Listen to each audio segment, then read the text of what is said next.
All right. We're ready to go for our next episode. This time, Nic and Loren from the Hot Hits. You might know Nic's work from lots of different radio places. Loren was at Triple M. I'm not sure if we crossed over at Triple M. I don't think we did. I left there in 2017. So I'm not sure if we crossed over, but I might ask Loren about that.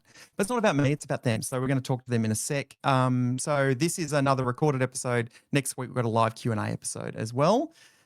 So as per normal, you're sitting in the studio with us, so you won't hear a lot of the production because it's coming through here. But hope you enjoy the episode, and please start liking and sharing and all that kind of stuff because that does help. All right. I think we're ready to go as he checks everything twice. Yes, he is. Okay. Let's get going.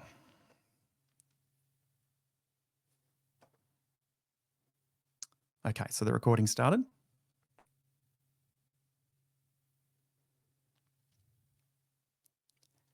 Thank you, Kat Thomas. I do like an Outback Steakhouse. And go Seahawks. Yes. Hey, it's time for another episode of the Quarter Hour. And today, reflecting pop culture moments. How can your show get better at delivering great news for fans?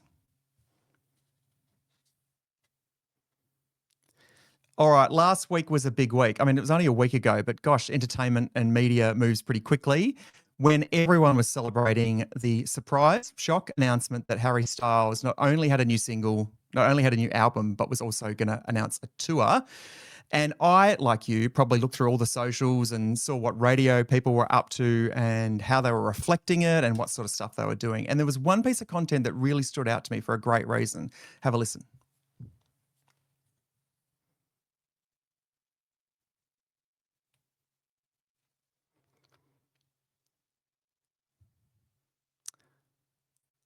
And the creators of that content are from the Hot Hits on the Hit Network. It's Nic and Loren. Hello, guys. Hello. Wait, I wanted to say that for ages.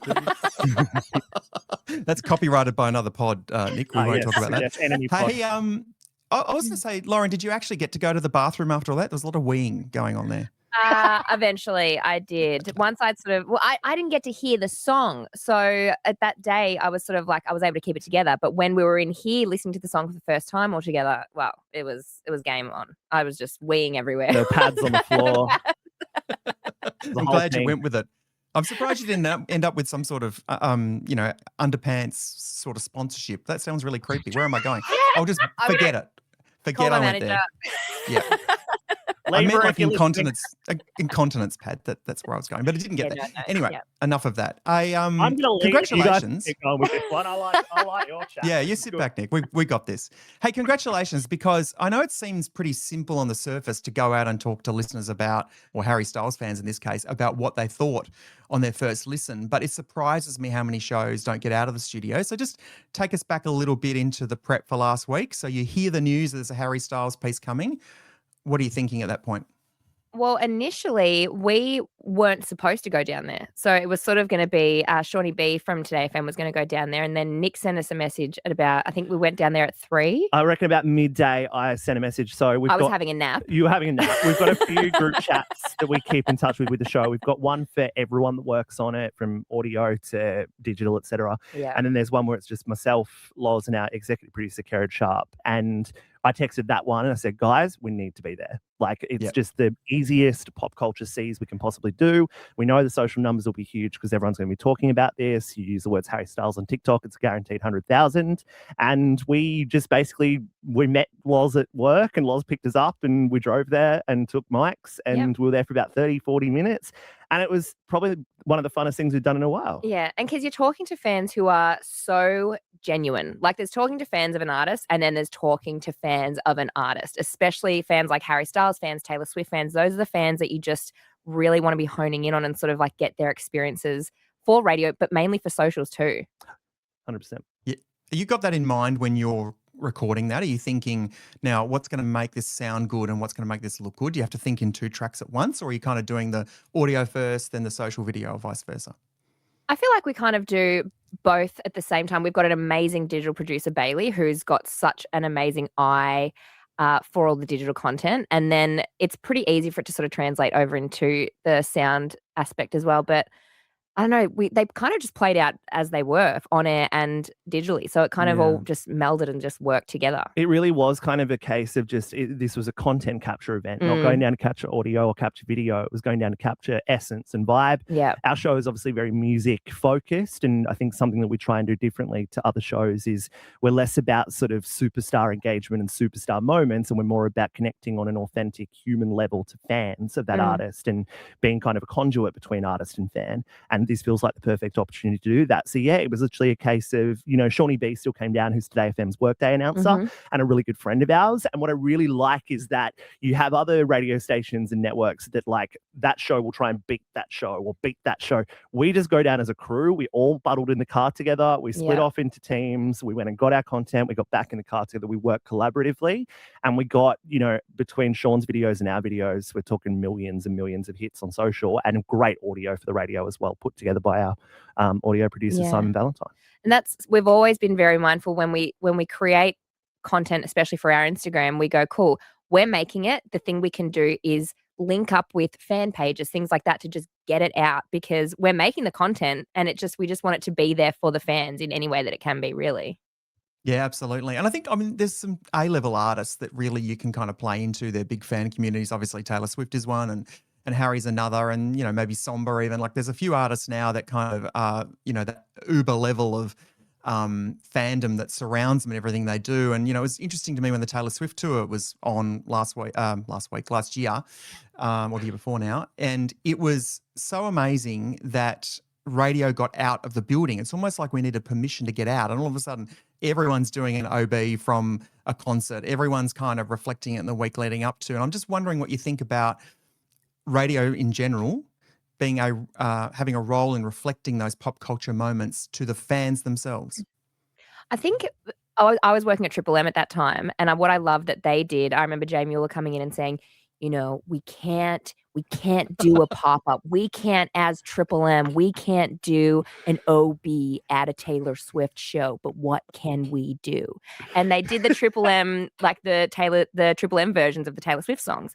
And so it's like, you can't, when someone like Taylor Swift is coming, you can't escape it. It's the same thing for us. There might be an artist sometimes that isn't particularly on brand, but you've got to kind of adapt because you can't escape it. And how can we harness that star within our show or in our network too? Because Triple M and Taylor Swift completely different, but they found a way and they celebrated her still, which I love that. I think as well for a hit brand in 2026, if we were talking the hit brand in 2016, when Harry Styles drops a song, there's probably going to be 10 minutes per network for a chat. In 2026, he can do 4 chats globally and not do Australia and get 10 times the reach because it gets clipped up into different socials by fans and stuff. So I think the role for us in 2026 is really to find kind of the unique angle to connect to a fan and find sort of we're not going to get we're going to get the Harry Styles chat decided.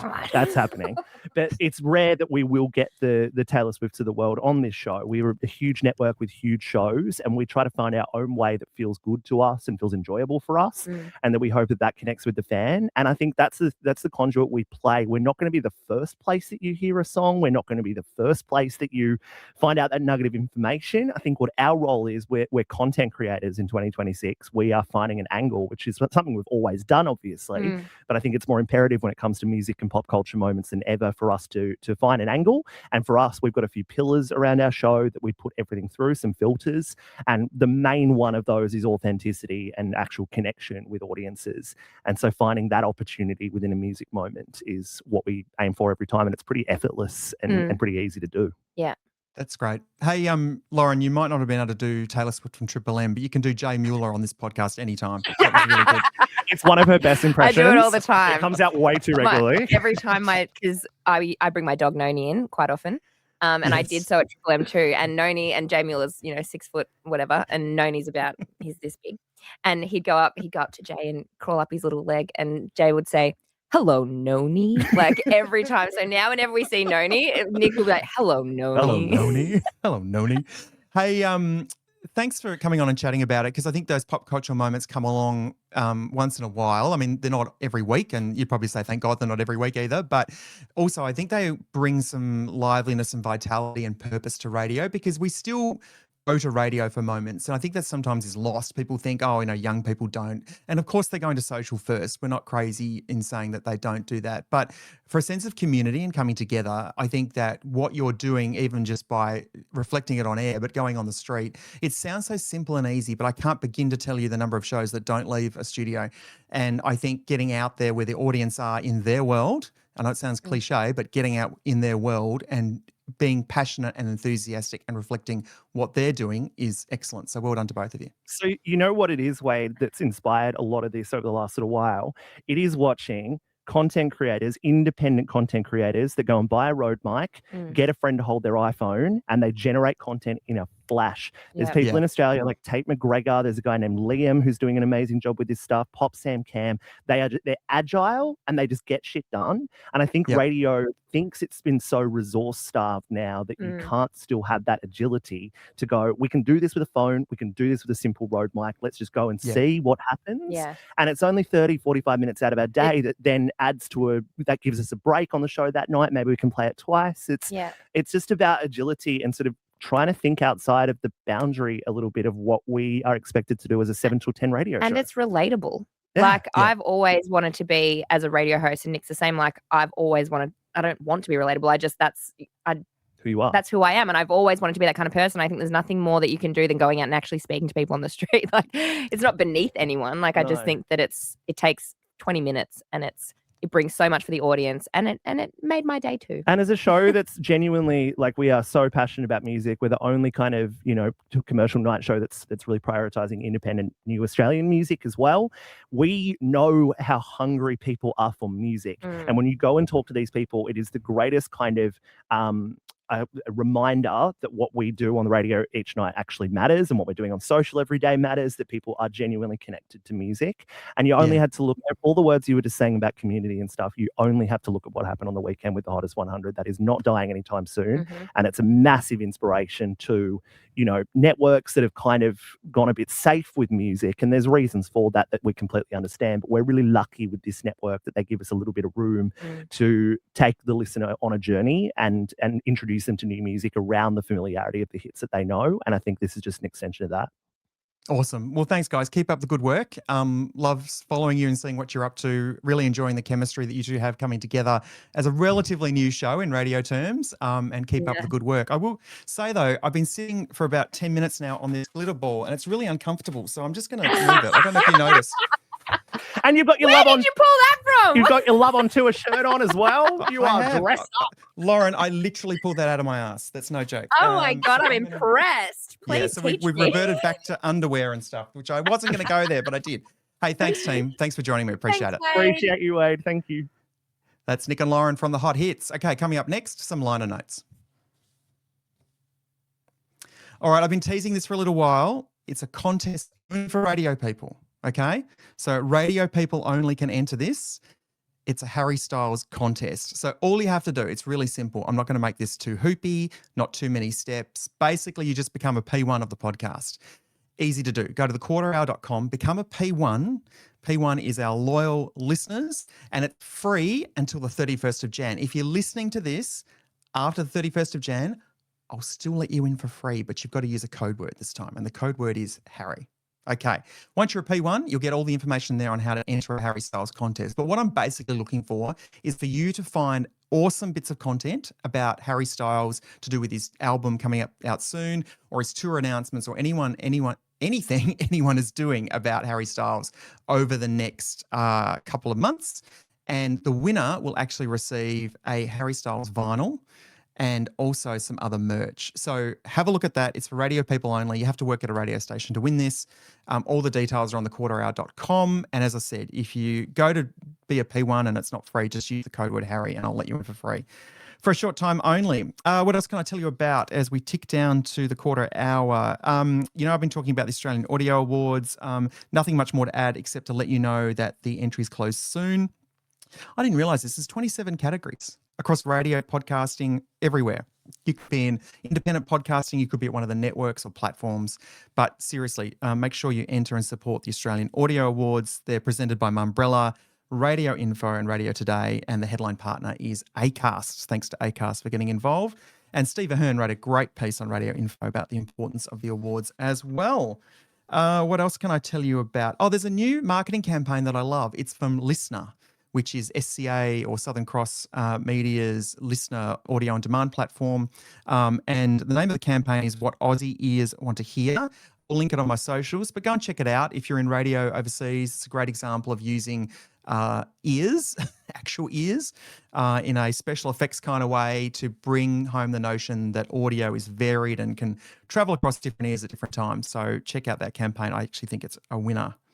All right, a couple of quick shout outs to end us off in this episode. Mike Perso from Smooth FM. Thanks, Perso, for becoming a P1. Congratulations on your recent ratings. Appreciate that. Dean Buchanan. G'day, Dino. Thank you for becoming a P1. Look forward to catching up soon. Todd Gibson. Hello. Thanks, Todd. Ben Dylan Smith. BDS. G'day. Thanks for joining. Buzz Bishop, who is in Canada. Hello, Buzz. Thanks for joining the quarter hour. And Matt Hayes-Lissack as well from the UK. Thanks, Matt. Appreciate you giving us the support. Next time on the quarter hour, we're going to go back to a live episode and I'm going to talk to one of the world's best talent coaches, a guy called Steve Reynolds out of the US, and he's going to do a live Q&A with us. So I'll send you out details on the socials. Follow us on the socials so you find out when we're recording that episode live because it's going to be great. Steve's going to talk about some things that he does when he works with talent and I'm going to ask him some questions and you can ask some questions too on our live Q&A. But right now, that's been the quarter hour. Thanks, team. Appreciate you being there, and I shall see you soon. Thanks for watching.